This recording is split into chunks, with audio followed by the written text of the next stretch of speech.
أعوذ بالله من الشيطان الرجيم. بسم الله الرحمن الرحيم. وإذ قالت الملائكة يا مريم إن الله اصطفاك وطهرك واصطفاك على نساء العالمين.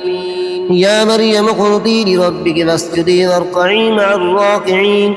ذلك من أنباء الغيب نوحيه إليك وما كنت لديهم إذ يلقون أقلامهم أيهم يكفل مريم وما كنت لديهم إذ يختصمون.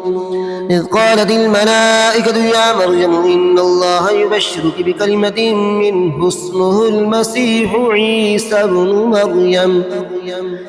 بن مريم وجيها في الدنيا والآخرة ومن المقربين ويكلم الناس في المهد وكهلا ومن الصالحين. قالت رب أنى يكون لي ولد ولم يمسسني بشر قال كذلك الله يخلق ما يشاء إذا قضى أمرا فإنما يقول له كن فيكون.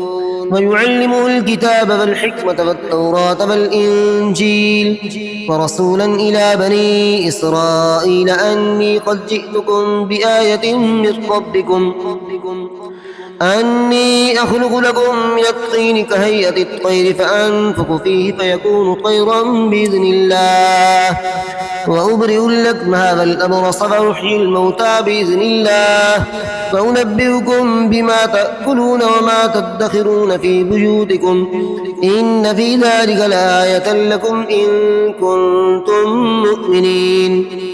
ومصدقا لما بين يدي من التوراة ولأحل لكم بعض الذي حرم عليكم وجئتكم بآية من ربكم فاتقوا الله وأطيعون.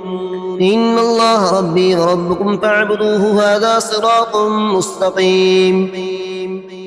فلما أحس عيسى منهم الكفر قال من أنصاري إلى الله قال الحواريون نحن أنصار الله آمنا بالله واشهد بأننا مسلمون. ربنا آمنا بما أنزلت واتبعنا الرسول فاكتبنا مع الشاهدين. ومكروا ومكر الله والله خير الماكرين. إذ قال الله يا عيسى إني متوفيك ورافعك إلي ومطهرك من الذين كفروا وجاعل الذين اتبعوك فوق الذين كفروا إلى يوم القيامة ثم إلي مرجعكم فأحكم بينكم فيما كنتم فيه تختلفون. فأما الذين كفروا فأعذبهم عذابا شديدا في الدنيا والآخرة وما لهم من ناصرين. وأما الذين آمنوا وعملوا الصالحات فيوفيهم أجورهم والله لا يحب الظالمين. ذلك نتلوه عليك من الآيات والذكر الحكيم.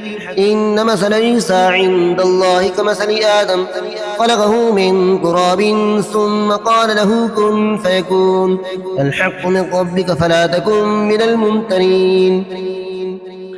فمن حاجك فيه من بعد ما جاءك من العلم فقل تعالوا ندعو أبناءنا وأبناءكم ونساءنا ونساءكم وأنفسنا وأنفسكم ثم نبتهل فنجعل لعنة الله على الكاذبين.